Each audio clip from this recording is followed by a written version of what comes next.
Welcome to the Surerus Pipeline Inc. orientation video. This orientation is designed to introduce all new employees, contractors, and visitors to their rights, roles, and responsibilities of working at and being at Surerus. It is important that you are fully informed about the policy standards and procedures you must comply with while at Surerus. Please note, employees must have successfully completed a drug and alcohol test prior to taking this program. Learning outcomes.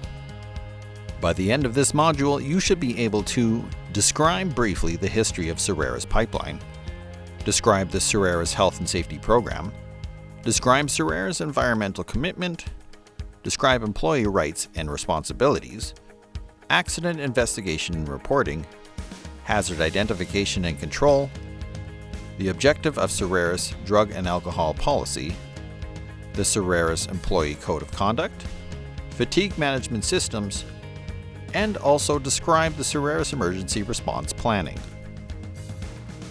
Welcome to Surerus Pipeline. Incorporated in 1969, Surerus Pipeline Inc. is proud to be the largest independent pipeline installation contractor in British Columbia. From humble beginnings, the Surerus Group of companies has established a reputation for quality, safety, service, and reliability within the petroleum industry. Based in Fort St. John, BC, Surerus is well situated to service the oil field requirements of companies in Alberta, British Columbia, Saskatchewan, and Manitoba. It has a proven record of completing projects in these provinces. With a wide range of dependable equipment available, Surerus is able to perform all phases of oil field construction work, from preparing and building roads and leases to the completion of pipelines and compressor stations. Surerus is able to fulfill the needs of the oil and gas industry. We offer a highly qualified and experienced workforce to ensure that all projects are completed efficiently and expediently. Surerus is a major employer to the BC North Peace region and contributes greatly to the economies and the quality of the communities that we work in. It is a goal of the company to hire locally and to utilize local businesses when possible. As a concerned corporate citizen, Surerus has supported the arts, athletic groups, hospital fundraising, and community projects. For more than 53 years, Surerus has been evolving in order to meet the needs of our clients, from safety audits and supervision to exceeding environmental requirements. Surerus has worked hard to become a leader in the pipeline industry. Our commitments. Surerus is committed to exemplifying positive leadership in the workplace. Our team encourages the settings of example by aligning our actions with our core values, creating a vision for the future, challenging processes, enabling the encouraging of others. In addition to Surerus' leadership commitment, we are committed to safe, quality work. It is our policy that work is never so urgent that we cannot take the time to do it safely. We believe all injuries are preventable. Everyone must refuse unsafe work, raise concerns about hazards, and all levels of supervision. Employees and contractors are accountable for safe performance. We believe that excellence in safety leads to excellence in business, and that having an attitude of safety off the job is just as important as when you're on the job. Surerus visions and values. Our core values. Our vision. Surerus strives to be the company of choice for our people and our clients by delivering safe and quality work. Our values. To achieve this, Surerus' vision is reinforced by a set of core values that shape everything we do. They help us to manage our relationships with our stakeholders and will support us through the challenge of our future growth. Our core values were developed with input from our employees and represent who we are. They define what we stand for by highlighting an expected and ultimate set of attitudes, behaviors, and skills. These core values lie at the heart of our culture and are reinforced by our willingness to listen and adapt best practices and innovations from our workforce via our company-wide feedback system. Never harm. We never harm our business by protecting our people, the environment, and the community. Trust. We work with mutual respect and transparency. Integrity. We do the right thing even when no one is watching. Assured delivery. We will exceed our stakeholders' expectations on the delivery of our services. Take a moment to think about each value and what it means to you. What does it look like when these values are alive and well in your team? Corporate health, safety, and environmental policies. Surerus takes pride in our commitment to the progressive maintenance and improvements of our quality, health, and safety and environmental safety management systems, in which Surerus has received accreditation for ISO 9001, 2015, ISO 14001, 2015, and ISO 45001, 2018, and the Certificate of Recognition through Energy Safety Canada. It is upon these guidelines that we manage our processes, risk, and client, regulatory, and stakeholder requirements to ensure our company vision and values are met. Please take a moment to review our QHSE policy that outlines this commitment. In summary, SPI will provide a safe workplace for our people, respond and learn from our incidences, provide positive leadership, minimize the impact to environment within our operations, comply with all applicable regulations, maintain QHSE management systems, provide instructions, training, and supervision, monitor our risks and opportunities to improve, and communicate any applicable information in regards to health, safety, and environment. Never harm mandates. We are dedicated to the safety of our people, the environment, and the communities where we work. As part of our continual improvement process, SPI has identified several key areas within our construction works that requires more attention. To highlight these, we created a set of never harm mandates to ensure we will always be fit for work, use confined space entry procedures, stay clear of overhead suspended loads, be safe drivers, and perform hazard assessments. You can also find them posted in all of our project offices. Let's talk about the Never Harm mandate in a little more detail. What does being fit for work mean? Number 1, be fit for work. Alcohol, illegal drugs, legal drugs, or any drugs that could impact your workplace performance are prohibited. We are committed to protecting the health and safety of our people and the impacts of drugs and alcohol on the workplace. To help meet these commitments, we require all individuals working in a safety-sensitive position to provide a negative pre-access drug and alcohol test result prior to arriving to the worksite. Expect all individuals to arrive and remain fit for duty and advise their supervisor of any impairment. Encourage individuals with dependency concerns to speak with their doctor. Reasonable cause and post-incident testing will be conducted at the company's discretion. If you are taking any prescriptions or over-the-counter products that could cause impairment or drowsiness, you must inform your supervisor of these potential side effects. For additional details, see the drug and alcohol standard or contact a supervisor or member of the HR team. Fatigue can also affect an individual's performance and may cause impairment. Long hours of work, physical and mental activity, inadequate rest, excessive stress, or a combination of all these factors can cause fatigue. Therefore, please inform your supervisor if you cannot perform your job duties safely due to fatigue. You will learn more about what these symptoms and fatigue are and how to minimize fatigue when completing the fatigue management course on WorkHub. Number 2. Use confined space entry procedures. Before entering a confined space, review the hazards and mitigations according to the confined space entry standard. Number 3. Stay clear of overhead suspended loads. Be aware of overhead objects and hazards. Assess the potential to be caught in, struck by, or in the path of energy that may be released. Number 4. Be safe drivers. Stay within the defined speed limits and use a seatbelt. Be aware of the surroundings and potential hazards that may appear. Number 5. Perform hazard assessments. Identify, prioritize, and implement controls to manage any hazards beforehand. Use appropriate personal protective equipment for the task. Follow the hazard assessment's health and safety standards. Surerus takes a proactive approach in its occupational health and safety program. and it's committed to fostering a safe and productive workplace. Employees, subcontractors, and visitors who knowingly violate safety rules will face disciplinary actions, dismissal, and/or legal action. Surerus may face legal action, fines, or sanctions for violations of regulatory requirements. Therefore, those individuals who do not fulfill their responsibilities under the company's health and safety program will become accountable for any issues resulting in their negligence and may be legally liable. Everyone employed by Surerus should be familiar with the regulatory bodies and agencies governing our industry and for maintaining the safety program.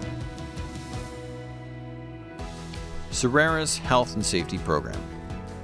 The Surerus Health and Safety Program is based on the convictions that all workplace injuries and illnesses can be prevented. We at Surerus believe that this is achieved by identifying hazards and implementing controls to help eliminate unsafe acts, conditions, as well as developing a workplace culture with a strong safety ethic. Our company is committed to fostering a safe and productive environment. By fulfilling our safety responsibilities, everyone who works for Surerus will share the benefits of a safe workplace. Safety training and tickets. Training. We recognize that training and competence management are integral to the company's success. Having a competent workforce, where all the staff have the appropriate knowledge and skills to carry out their role within the company, helps to create a safer workplace for everyone. If you are unsure on how to complete a task, speak with your supervisor or an experienced coworker. Remember that you have the right to refuse unsafe work. Inexperienced workers must follow our Green Hand program and wear a green hard hat as an identifier. Green Hands are mentored by an experienced worker. Prior to commencing work, all staff have to meet our pre-access requirements. The requirements vary depending on the role you will fill within SPI. Please log into your Work Hub profile to check what your specific requirements are. If you have any questions regarding your Work Hub profile, please contact your project safety administrator or an HR representative. Some safety training programs are mandatory for all employees. Mandatory training includes WHMIS and the Surerus Safety Orientation.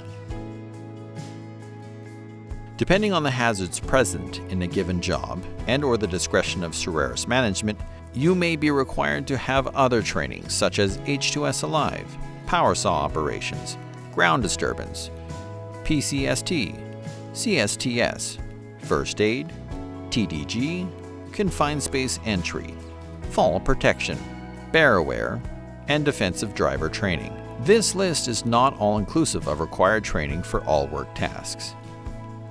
Safety roles and responsibilities. Managers and supervisors are responsible for identifying and investigating safety hazards and incidences. Management must also communicate with employees about safety issues and ensure that the safety training is provided. Further, managers and supervisors must ensure that supply, use, and maintenance of appropriate protective equipment, PPE, meets current safety standards. Employees, contractors, and visitors must support supervisory personnel through input and participation in the safety program. This means that all individuals on the worksite must obey safety rules, follow safe work practices, wear PPE, attend safety meetings, participate in safety training programs, and refuse any unsafe work. Environmental commitment. Surerus takes pride in our environmental performance and its commitment to protecting the environment. We believe all employees are stewards of the environment and hold each employee and subcontractor responsible and accountable for its protection. Your project may have a Surerus environmental coordinator or an environmental team to coordinate environmental-related activities and ensure environmental compliance with projects, specific environments, protection plans, regulations, and best management practices. The role of Surerus environmental personnel is to ensure mitigation strategies are being implemented and that the field staff are aware of relevant environmental risk associated with their daily activities. All construction personnel associated with a specific construction phase participate in pre-phase meetings, which involve interactive discussions and identification of environmentally sensitive features, avoidance and mitigation measures to use during construction, location of spill response equipment, and review any site-specific environmental plans. On a daily basis, environmental issues and mitigation strategies are relayed to site-specific workers at the daily tailgate meetings each morning so that they may successfully be carried out into the field. At Surerus, all employees are members of the environmental team. Working together, Surerus can continually be an industry leader in demonstrating environmental responsibilities. Employee rights and responsibilities. Under Canadian occupational health and safety legislation, all employees, including supervisors and leadership, have specific rights and responsibilities. As an employer, we have the responsibility to take every reasonable precaution to ensure the workplace is safe. This includes ensuring all employees, contractors, and visitors are introduced to their rights and responsibilities of working at SPI. As a worker, you have three main rights under the Canadian occupational health and safety legislation: the right and obligation to know, to participate in workplace health and safety activities, and most importantly, the right and obligation to refuse. Click on the icons to learn more. Number 1. The right and obligation to know, or be informed about, actual and potential dangers in the workplace, and how to eliminate or control those hazards. You have the right to know what hazards are present on a job, how these hazards can affect you, and what is to be done to control or mitigate these hazards. Your supervisor must make sure you know the hazards connected to the work you do and communicate the controls designed to mitigate those hazards, including safe work practices.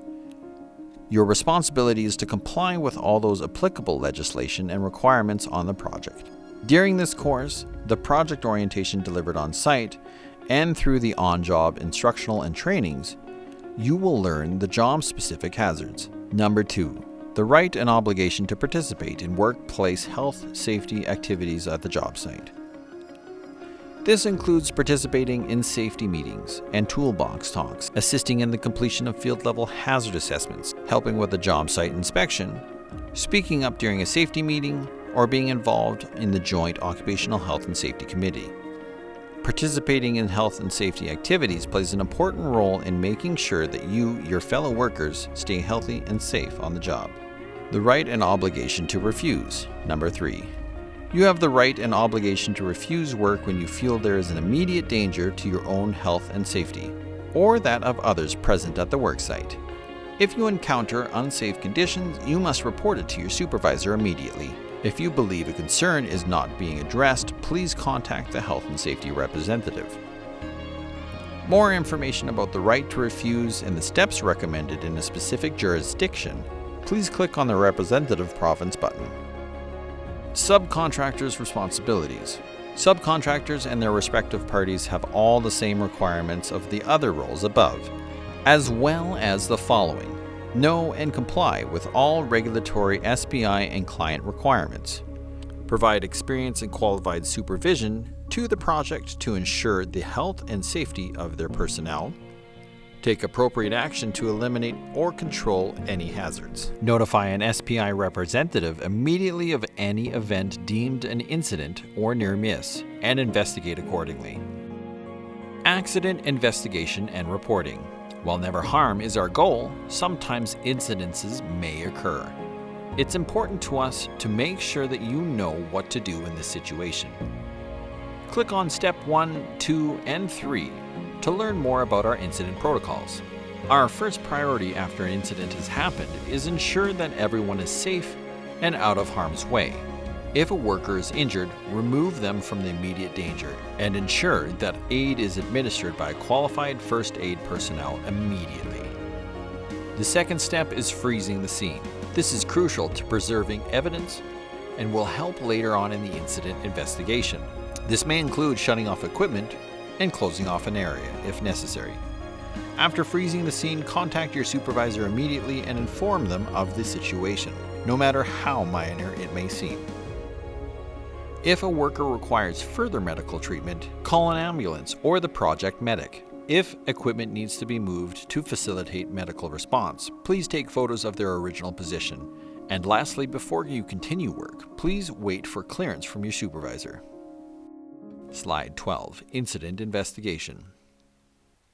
At SPI, we investigate incidences and near hits with the intention to determine the root cause of the incident and to mitigate the reoccurrence. In addition, this enables us to make recommendations that will improve operations. Therefore, all incidents and near hits must be reported immediately. Incidents including first aids, medical aids, vehicle incidents, environmental incidents, property damage, spills, and security incidences. Slide 13. Emergency Response. Incidents and emergency events are managed accordingly to the Site-Specific Environmental Response Plan, or ERP. This is unique to a project location. The ERP identifies potential emergency situations such as medical emergencies, fires, environmental emergencies, and inclement weather. It outlines how to respond to these events, including procedures, contact information, emergency equipment, and other pertinent information. For example, the location of the closest hospital. Prior to commencing work of any of our locations, you will be required to attend a site-specific orientation, where you will learn about these site-specific ERPs in more detail. It is critical that you familiarize yourself with it in case of an emergency or if an incident occurs. You can find a copy of the ERP in the Health and Safety trailer. In addition, supervisors are required to carry a copy of them with their vehicle. Slide 11. Modified Work Program. If an employee is unable to perform their job duties due to a work-related injury or illness, we will work with the individual and their healthcare provider to facilitate a safe return to the workplace where possible. An employee will return to work when determined to be medically fit. A return to work plan is developed for the employee who can return to work, but with medical restrictions and limitations. Such plans might include accommodations like modifications to job duties, ergonomic changes to the work environment, changes in schedule, or assignment to a different role. We review each case and accommodate the employee's restrictions or limitations where it is possible. If you are injured on the job or suffer from a work-related illness, please contact your supervisor or member of the safety team immediately. For those wanting more information or to discuss a possible concern, contact your supervisor or member of the Human Resources team. Additional information can be found on the Provincial Workers' Compensation Board website in the province you currently work in. Hazard Identification Controls. In this section, we will talk about hazard management. But first, let me explain the terminology. A hazard is a situation that poses a threat to people's health, safety, property, and the environment. Let's use an example to illustrate this point. Picture an excavator going down a slope. The excavator operator, Tom, notices that the ground conditions are wet and muddy. He is extra cautious and slowly progresses down the hill. He noticed a potential hazard and did everything he could to mitigate the hazard. Imagine a slight change in the circumstances. Tom loses control over the equipment, slides down the hill, and comes to a stop right beside another piece of equipment. After inspecting the equipment, no damage or loss has occurred, but it easily could have. We call that a near miss. If Tom had hit the equipment at the bottom of the hill, it would have caused damage and therefore resulted in an incident. For that reason, it is crucial to identify any potential hazards, assess the associated risk, and mitigate these risks by implementing controls. PHA, a Project Hazard Assessment. A project hazard assessment is completed by every project and includes a review of tasks and hazards associated with the planning, mobilization, construction, and demobilization of a project. The assessment looks at the best control for each hazard and ensures that this control is implemented before the work commences. The project hazard assessment is part of the site-specific safety plan. That ensures the effective management of the health and safety aspects of the project. The site-specific plan includes specific goals for the project, an outline of management systems, applicable procedures, specific organizational responsibilities, authorities, emergency arrangements, and the control and communication with subcontractors, and other intended parties. Both the project hazard assessment and the site-specific survey plan are regularly reviewed to ensure they remain relevant to the work that is being undertaken. Project environmental aspects in impact register. A project environmental aspects and impact register is completed for every project and details potential environmental impacts and measures. They are put into place to control these impacts. This register is part of the site-specific environmental plan. That ensures the effective management and environmental aspects of a project, including providing mechanisms to implement mitigation measures for potentially adverse environmental impacts and ensuring compliance with environmental legislation. It also includes information on specific organizational responsibilities, environmental arrangements, and reporting requirements. Both the Aspects and Impacts Register and the Site-Specific Environmental Plan are regularly reviewed to ensure they remain relevant to the work that is being undertaken. JSA. A Job Safety Analysis, or JSA, is a discipline or specific task hazard assessment. This details the activity being assessed, for example, backfilling. It describes the job steps or tasks, the existing and potential hazards, and the controls put into place to mitigate those hazards. It also looks at the exposure, meaning how frequent is the task completed, the probability and how likely it is for an incident to happen, and the severity of the potential consequences of such incidences. Then a risk classification of low, medium, or high is assigned based on the review. Every crew reviews the JSA specifics to their tasks during the so-called pre-phase meeting and prior to beginning a new task. Your feedback is welcomed when updates to these JSAs are required. FLHA. The Field Level Hazard Assessment, or FLHA, is designed to identify hazards, assess risks, and control exposure to them. Before the tasks begun for the workday, the identified controls may require that additional precautions be taken, or that certain tasks be prohibited until a safer means to complete the task is made available. The FLHA is used in conjunction with the daily tailgate meeting and is based on what is called the energy wheel. It categorizes hazards by their source of energy. The crew completes the FLHA together to ensure the job scope and hazards are identified. After that supervisor approves it, each employee presents, including any non-crew members entering the work area, must review and sign on to the FLHA to acknowledge that they have understood the hazards and controls that are in place. The FLHA should also be reviewed by the team in the afternoon prior to beginning work, or if conditions change, to ensure additional potential hazards are identified. You will learn more about FLHAs and how to fill them in shortly. 2020-200. The 2020-200 program is a situational awareness program that is a very simple concept. Every 20 minutes, take 20 seconds and look 200 meters around you. It provides an opportunity to catch any hazards that may have been introduced or changed while you were working. There is no paperwork involved, but if you have identified an additional hazard, please make sure it is added to the field level hazard assessment. Worksite inspections. Regular worksite inspections are important as part of a proactive injury prevention process. They critically examine the worksite and help to identify and prevent unsafe working conditions from developing. In addition, they allow us to listen to concerns of workers and supervisors to gain further understanding of jobs and tasks, and to determine underlying causes of hazards. These inspections can be formal, scheduled events, or simply ad hoc and informal. They usually include members of the Joint Health and Safety Committee, but also from management, health and safety teams, and the workforce. Feedback cards. The main purpose of the feedback cards is to get your input on the great stuff that we do every day to help improve the business. However, we will still pick up safety hazards, quality, and environmental issues as well. We want to know your bright ideas and challenges. The feedback card is your voice for anything happening in our business. Write it down.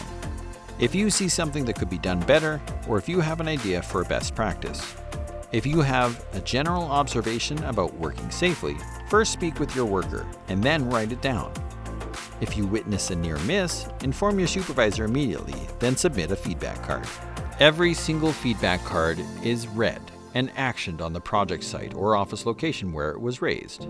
We give feedback on action on our You Said/We Did boards, in office meetings, and as part of tailgate meetings on weekly Feedback Fridays. Remember, the feedback card is your voice, so speak up and tell us what you see, hear, and feel as you go about your work. FLHA form. Let's dive a bit deeper into the Field Level Hazard Assessment, or FLHA. Feel free to scroll through our form and familiarize yourself with the layout. The first page is the daily tailgate portion of the form, where the work scope of the day is listed on the left and everyone signs off to the right. The second page is the FLHA. As mentioned before, it is based on the energy wheel that categorizes hazards by their source of energy. Energy wheel. The energy wheel outlines the hazardous energy sources. Gravity is a force caused by the attraction of masses to the mass of the Earth. Mechanical energy is rotation, vibration, or motion of equipment, materials, or tools. Pressure is liquids or gas compressed or under a vacuum. Radiation can be described as elements that emit ions and atomic particles. Reactive elements in the environment can be considered chemical energy. Motion is changes in position of people, objects, or substances. Electrical energy is the presence of electrical charge or current. Sound is considered audible vibrations caused from the contact of two or more objects. Living organisms that pose health risks are considered biological energy. Temperature is what the body senses as hot or cold. You have now learned about hazard identification and control, hazard assessment tools, the energy wheel, and filling out field-level hazard assessments. Please feel free to ask your supervisor or health and safety representative if you have any questions related to conducting an effective hazard assessment. Site-specific orientation. All workers, subcontractors, and clients who are on the job site for more than 24 hours will require a site-specific orientation. Workers, subcontractors, and clients who will be on the job site less than 24 hours will require a visitor's orientation and must be accompanied by a Surerus personnel. Drug and alcohol policy. The objective of the drug and alcohol policy is to eliminate the risk of impaired performance due to substance use within the company's operations. The use of illegal drugs and inappropriate use of alcohol and medications can impact an employee's health, safety, and job performance. The use of illicit drugs and inappropriate use of alcohol and medications can impact an employee's health, safety, and job performance, can put other employees at risk or injury of death, and can also place the integrity and safety of Surerus facilities at risk. All Surerus employees and contractors engaged in company business or working on company premises must be fit to perform their duties. A workplace where job performance is affected by the use of alcohol or drugs is unacceptable. All employees involved in incidents at Surerus are subject to post-incident drug tests accompanied by Surerus personnel. Surerus Code of Conduct. All members of the project team, include company personnel and subcontractors, are responsible for minimizing impacts of the project on people, communities, and the environment. The purpose is to outline Surerus's expectations for workers' conduct during the project. Violations of these conditions will result in disciplinary action. Number 1. General expectations. In addition to employee safety responsibilities, it is expected that all Surerus employees will become thoroughly familiar with the safety program, actively participate in safety program development and maintenance, participate in field-level hazard assessments with the crew, participate in the safety observation program, follow safety standards and safe work procedures sent out by the company, its employees, and other regulatory requirements, refuse to perform work when unsafe conditions exist, and refuse to perform work if not competent, report potential hazards to supervisors, Immediately report all accidents, incidences, injuries, and illness, as well as incidents to which they are a witness to supervisors. Participate in all training offered by the company, either on or off the worksite. Use required personal protective and safety equipment. Check tools and equipment, including personal protective and safety equipment for hazards before using them. Know the location, type of operation of emergency equipment. Follow procedures of WHMIS and other regulations as identified on material safety data sheets. Know all legislative requirements that are specific to the worker under the occupational health and safety legislation. Participate with management in the development of measurable safety objectives. Warn others about known hazards or their failure to observe proper safety measures. Number 2. Conduct towards landowners and local communities. As a Surerus employee, it is your responsibility to treat landowners and members of the local community with courtesy and respect. Employees should always refer inquiries from landowners and local communities to their foreman or to a representative of the owner-client company, unless otherwise directed. Number 3. Damage to property. The tangible and intangible property of the company and third parties must be protected from loss, damage, theft, vandalism, sabotage, unauthorized use, copying, disclosure, or disposal. Failure to report loss, damage, or theft of company vehicles, equipment, or property will be cause for immediate dismissal. Number 4. Workplace violence. Violence in the workplace, which is deemed to include travel to and from the worksite, as well as at job accommodations, will not be tolerated. Violence in the workplace shall be cause for immediate dismissal and may be subject to law enforcement officials for further investigation. This includes improper activity and behavior, the attempt or actual exercise by a worker towards another worker using physical force to cause injury, and any threatening statements or behaviors which gives the worker reasonable cause to believe he or she is at risk of injury. Horseplay, practical jokes, unnecessary running or jumping, or similar conduct will not be tolerated on the workplace. A person must not engage in any improper activity or behavior at a Surerus workplace that may create or constitute a hazard to them or to any other person. Harassment. Harassment can come in different forms, including personal or sexual harassment. It includes conduct that unreasonably interferes with a person's work performance or creates a hostile, intimidating, or offensive work environment.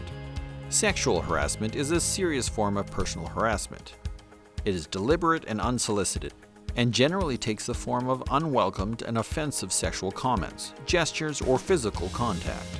This definition of sexual harassment is not meant to inhibit interactions or relationships based on mutual consent or normal social contact between employees. Similarly, sexual harassment is not the normal social banter that often occurs in the work environment, nor is it related to the flirtation or relationship between two consenting persons. Harassment, whether personal, sexual, or otherwise, will not be tolerated or condoned and may lead to immediate discipline. Any and all violence or harassment allegations will be investigated by Surerus management. After-hours conduct. Employees are expected to use alcohol responsibly after hours at company-sponsored social events or business functions. Social media responsibility. When participating on social media sites, unless specifically authorized by the company, employees must make clear that opinions that they are expressing are strictly those of the employee and do not reflect the opinions of the company. Employees are prohibited from giving the impression that they are speaking on behalf of the company or expressing the company's perspective in any form. Employees' obligations or confidentiality extends beyond work hours and outside of the workplace. In this regards, an employee's right to express themselves on an online posting or other forms is subject to their obligation or confidentiality and legal duty of loyalty towards the company. Consequentially, employees are strictly prohibited from discussing on any social media site or other form of any confidential, non-public, proprietary, or personal information, trade secrets, or other information about the company, its business, executives, management, employees, customers, suppliers, partners, affiliates, or competitors, including but not limited to comments about its services, products, operational performance, or financial results. Employees are also prohibited from using the company's trademark or copyrighted material in any online posting. or in any other employees are prohibited from publishing or posting materials on any social forum. Employees are also prohibited from posting on media sites or in any other forms that damages or negatively impacts or disparages the reputation or image of the company, its policies, operations, executives, management, services, products, customers, suppliers, partners, affiliates, competitors, or any of its employees. Participation in any social media site or any other forum must be in conformity with this code and any other applicable guidelines, including the social media guidelines, rules, or policies, and violations of any such guidelines, rules, policies, or the code of conduct may lead to disciplinary action, including dismissal. Fatigue management. The purpose of the fatigue management system is to ensure management, supervisory personnel, and employees understand what fatigue is, how extended hours of work and consecutive days of work can affect fatigue, and the proper proactive methods of effectively dealing with worker fatigue. The following are preventable methods of dealing with fatigue. Inform all workers of the fatigue management system. Minimize extended hours and work when possible. Schedule rest days. Assess and control hazards and risks. Provide an honest, open, and healthy work environment. Provide information and assistance. Recognize individual and crew fatigue. Give as much advance notice on extended hours as possible. Define whether the work is urgent or not. Ensure crew members have access to food and water. Take short and frequent breaks. Provide employees with options such as transfers, job sharing, etc. Solicit short-term help to minimize the need for extended hours. Have crew members rotate and perform various functions of short durations during extended hours. Perform complex tasks earlier in the shift if possible. After a long day, consider starting later the next day. Utilize the buddy system. Account for employees returned from sickness, absence, and/or modified work. In conjunction with employees, identify health problems that may affect an employee's ability to work extended hours. For example, diabetes. Be flexible and supportive when dealing with employees with problems at home. Emergency response planning. Surerus has developed an emergency response plan procedure for handling emergencies in order to limit damage to personnel, equipment, and other company facilities. Supervisors, workers, and contractors are expected to participate in the development of emergency procedures. The emergency response plan should include the following. First aid and other emergency services are also available to the employees while at work. Written evacuation procedures for each project or workplace. Before a project commences, an assessment of an emergency response needs to be conducted by the HSE manager or designate. Emergency response drills must be held at least once per year at fixed facilities, and once per project otherwise. Each employee will be trained in the emergency response system developed for the environment in which they are required to work. Rescue personnel will wear appropriate personal protective equipment. In conclusion, we thank you for your attention. Please remember, when all Surerus employees work together safely as a team, all Surerus projects should be safe and productive. Thank you for helping Surerus maintain its excellent reputation in health, safety, and environmental matters.